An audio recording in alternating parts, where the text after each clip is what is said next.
അറിയട്ടെ എല്ലാവരും അറിയട്ടെ. അറിഞ്ഞവർ അറിയാത്തവരെ അറിയിക്കൂ. കേട്ടറിഞ്ഞ് കഴിച്ചവർ UAE മൊത്തത്തിൽ അങ്ങ് അറിയിക്കും. മാർവലസ് ആൻഡ് മൗത്തിൽ വാട്ടർഫുൾ ആക്കുന്ന ഒരു ഗംഭീർ ഇഫ്താർ ബുഫേ, അതും UAE തലശ്ശേരി ബിരിയാണിയുടെ അവസാന വാക്കായ മെഹഫിൽ ബിരിയാണിയിൽ നിന്നുണ്ട്. 35 ദറംസിന് എണ്ണം പറഞ്ഞ 35 ഐറ്റംസിൽ ആദ്യം തന്നെ കാണും മട്ടൻ കുബിത, chicken tikka, ghee rice, fried rice, chicken Manchurian, parotta, നെയ്പ്പത്തിൽ, നൂൽപുട്ട്, പത്തൽ, Mehfil special beef Kurkure, green chicken stew, beef curry, fish curry, veg stew, honey glazed fish fillet and Payyoli chicken fry. ഇല്ല, തീർന്നിട്ടില്ല. ടേബിളിൽ അലീസ fresh juice, cut fruits, snacks for നോമ്പുതുറ, പിന്നെ fattoush and macaroni salad ഉണ്ട്, ഹമ്മൂസ്, ഗാർലിക്, കുബൂസ്, ഡെസേർട്സിൽ fruit salad and gulab jamun ഉണ്ട്. ഇതെല്ലാം കേട്ട് ഒരു ചോദ്യം ഉയർന്നു വരാനുണ്ട്, where is the Mehfil special biryani? ബീഫും ചിക്കനാണ്.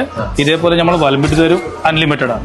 അല്ല, പിന്നെ അങ്ങ് കൊടുക്കുവില്ല. പിന്നെ നെയ്ച്ചോറ് ബീഫ് കറിയുടെ കൂടെ തന്നെ ലയിപ്പിക്കണം. നൂൽപുട്ട് സ്റ്റൂവിൽ ഉതിർത്തി എടുത്തിട്ട് തന്നെ കഴിക്കാൻ നോക്കണം. പത്തൽ ബീഫിൽ ചുരുട്ടി ഒരറ്റ അമുക്ക് കൊടുത്താൽ മതി. ഇതൊരു മലബാരി കോണ്ടിനെന്റൽ ഇറാനിയൻ ഫ്യൂഷൻ ബുഫിയായി കണക്കാക്കണം. ആ മട്ടൻ കുബുതിയൊക്കെ ഒരു രക്ഷയില്ലാത്ത എയിമാണ്. പഴംപൊരിയൊക്കെ കഴിക്കുന്ന പോലെ ഇങ്ങനെ കഴിച്ചോണ്ടേയിരിക്കുക. ഐസ്ക്രീം ഗുലാബ് ജാമുനിൽ ഇട്ടൊന്ന് ജാമാക്കി ഫ്രൂട്ട് സാലഡ് കുത്തിയിളക്കി വെരി ഹാപ്പി ആൻഡ് പ്രോസ്പറസ് ആയിട്ടാണ് അവിടുന്ന് ഇറങ്ങി വന്നത്. ദുബായ് അൽ കിസൈസിലും ഷാർജ അൽ വാദ സ്ട്രീറ്റിലും നിങ്ങൾക്ക് ഈ ബുഫേ ആസ്വദിക്കാം. ഇപ്പൊ തന്നെ വിളിച്ചോ മെഹഫിൽ ബിരിയാണിക്ക്.